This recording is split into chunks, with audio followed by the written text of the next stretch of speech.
6వ శ్లోకము.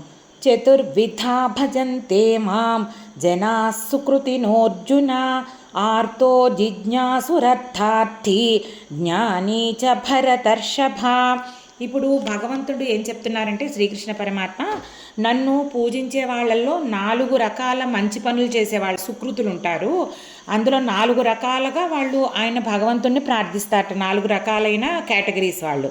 అందులో ఏదో కష్టంలో ఉండి ఆ కష్టం నుంచి బయటపడాలని ఎలాగా ఆయన్ని ఆర్తితో, అంటే ఎంతో ఆర్తితో శ్రద్ధతో ఆయన్ని పూజించేవాళ్ళు ఒక కేటగిరీ. అలా తర్వాత ఆయన్ని అట్లీస్ట్ అంటే ఇక్కడ భగవంతుణ్ణే ప్రార్థిస్తున్నారు కదా భౌతిక కష్టాల నుంచి బయటపడడానికి కూడా, అందుకని వాళ్ళని పుణ్యాత్ముల కిందే చెప్పారనమాట ఈయన. తర్వాత రెండో వాళ్ళు ఏంటి, ఆ భగవంతుడు ఎవరు, ఆయన తత్వాన్ని తెలుసుకోవాలి అని జిజ్ఞాసతో, తెలుసుకోవాలని కుతూహలంతో ఆయన్ని ఆశ్రయించి ఆయన గురించి సాధన చేసేవారట. జిజ్ఞాసు రెండో వాళ్ళు. ఫస్ట్ కేటగిరీ ఆర్తులు, రెండో కేటగిరీ జిజ్ఞాసు. తర్వాత భగవంతుడు చాలా గొప్పవాడు అని తెలిసిన తర్వాత కూడా ఇంకా ఆయన దగ్గర నుంచి ఏం లాభాలు పొందాలి, ఏం చెయ్యాలి అని చెప్పి ఆయన్ని కోరికలతో, మంచి కోరికలే అయి ఉండొచ్చు అవి, కోరికలతో ఆయనని పట్టుకుని పూజించేవాళ్ళు. అర్ధార్థి, ఏదో ఒకటి ఆశించి పూజ చేసేవాళ్ళు అనమాట. తర్వాత ఇంకొకళ్ళు ఏంటి, శాస్త్రాలన్నీ బాగా చక్కగా చదువుకొని ఆ పరమేశ్వరుడి గురించి తెలుసుకుని ఆత్మజ్ఞానం పొందాలి, ఆ అనుభవం పొందాలి, ఈ ఇంద్రియాలను జయించాలి, మనసు బుద్ధికి అతీతంగా ఉన్న ఆత్మచైతన్యాన్ని దర్శించాలి, ఆ పరమాత్మలో కలిసిపోవాలి, అనుసంధానం ఏర్పరచుకోవాలని ఆ జ్ఞానంతో జ్ఞాని, అలాంటి జ్ఞానం సంపాదించి మోక్షం గురించి చేసేవాళ్ళు ఇంకొకళ్ళట. ఆయన్ని జ్ఞాని అని కేటగిరీ పెట్టారనమాట. సో ఈ 4 రకాల వాళ్ళు పుణ్య సుకృతులు అని పెట్టారు. పుణ్యం చేసేవాళ్ళు వీళ్ళందరూ పరమేశ్వరునైనా నన్ను శరణ పొంది నా గురించి నన్ను సేవిస్తూ ధ్యానిస్తూ ఉంటారు అని చెప్పారు. ఇంకా 17వ శ్లోకము. తేషాం జ్ఞానీ నిత్యయుక్తః ఏకభక్తిర్విశిష్యతే ప్రియో హి జ్ఞానినోత్యర్థం అహం స చ మమ ప్రియః. ఇప్పుడు ఈ పైన చెప్పిన 4 రకాల పుణ్యాత్ములు ముందు శ్లోకంలో చెప్పిన వాళ్ళందరిలో కూడా జ్ఞాని అన్నవారు సర్వశ్రేష్ఠుడు. ఎందుకంటే ఎప్పుడూ పరమేశ్వర చింతనతో ఉంటాడు, ఏకాగ్రతతో ఉంటాడు, అంతర్ముఖుడై ఉంటాడు, ఆత్మజ్ఞానం పొందడానికి ప్రయత్నిస్తూ ఉంటాడు, పరమేశ్వరుని గురించే ఎప్పుడూ ఆలోచిస్తూ ఉంటాడు.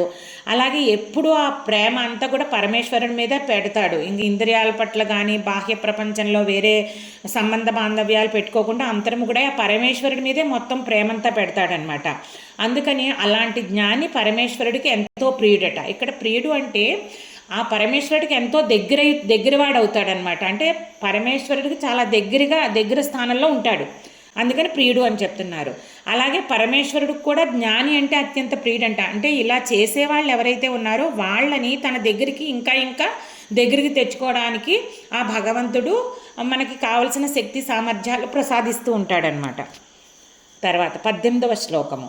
ఉదారా సర్వ ఏవైతే జ్ఞానీ త్వాత్మైవ మే మతం ఆస్థిత సహి యుక్తాత్మ మామేవానుత్తమాం గతిం. అయితే పుణ్యాత్ములు అనుకున్నాం కదా సుకృతులు, ఆ 4 రకాల భక్తులు కూడా ఎంతో గొప్పవారేట, పరమేశ్వరుడికి ప్రీతి ఏట. అయితే ఈ తత్వజ్ఞానం గురించి సాధనా దశలో ఉన్న ఈ జ్ఞానికి చాలా విశేషమైన ఒక ఏకత్వం ఉందట పరమాత్మతో. ఎందుకంటే ఆయన బాహ్య ప్రపంచంతో ఏ రకమైన సంఘం పెట్టుకోకుండా పరమేశ్వరుడి తత్వాన్ని, పరమేశ్వరుడి చైతన్యాన్ని గురించి అందుకోవడానికి ప్రయత్నిస్తూ ఉంటారు కదా. ఆ పరమేశ్వరుడే నాలో ఉన్న ఆత్మజ్యోతిగా వెలుగుతున్నారు అన్న విధాన్ని గ్రహించి అది అనుభవంలోకి తెచ్చుకోవడానికి ప్రయత్నం చేస్తూ ఎప్పుడూ ఏకాగ్రతని కలిగి ఉంటాడనమాట. అందుకని అలాంటి పరమేశ్వరుడి యొక్క ఆత్మస్వరూపుడు అలాంటి జ్ఞాని అని చెప్పి నా సిద్ధాంతం అని ఇక్కడ పరమాత్మ చెప్తున్నారు, కృష్ణ పరమాత్మ. అంటే అలాంటి జ్ఞానికి ఆ పరమేశ్వరుడే ఆత్మ అని తెలుసుకుని దాని అనుభవం గురించి ప్రయత్నిస్తున్నానమాట. అందుకని ఈ భగవంతుడికి ఇటు ఈ భక్తుడికి జ్ఞానికి ఆ భగవంతుడి మీద ఇద్దరికీ ఒకే రకమైన ప్రీతి ఉండడము ఎంతో, అంటే ఆ ఉత్తమైన గతి పొందడానికి నేను సహాయం చేస్తానని చెప్తున్నారంట. అది ఉండడం ఎంతో సహజం కూడా అని చెప్తున్నారు ఈ ప్రీతి కూడా. 19వ శ్లోకం. బహూనాం జన్మనామంతే జ్ఞానవాన్ మాం ప్రపద్యతే వాసుదేవః సర్వమితి సమహాత్మా సుదుర్లభః.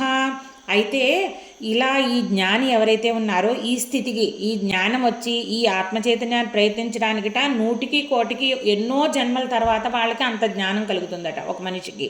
అంటే నెమ్మదిగా ప్రతి జన్మలోనూ కొద్దిగా సాధన చేస్తూ ఎన్నో జన్మల సాధన తర్వాత ఈ జ్ఞానం వచ్చి ఇలా ఆ పరంధామే నా సర్వస్వం, ఆ వాసుదేవుడే నా సర్వస్వం అని చెప్పి అలా చెప్పే మహాత్ములు కూడా, అలాంటి జ్ఞానులు కూడా ఎంతో దుర్లభమట. ఎక్కువగా ఉండరు అలాంటి వాళ్ళు కూడాను అని చెప్తున్నారు. అంటే ఇలాంటి మిగతా జీవాత్మల కంటే కూడా ఈ మహోన్నతమైన ఆత్మ అవుతుంది ఇలా ప్రయత్నించేదన్నమాట. వీళ్ళనే మహాత్ములు అని అంటాం అనమాట.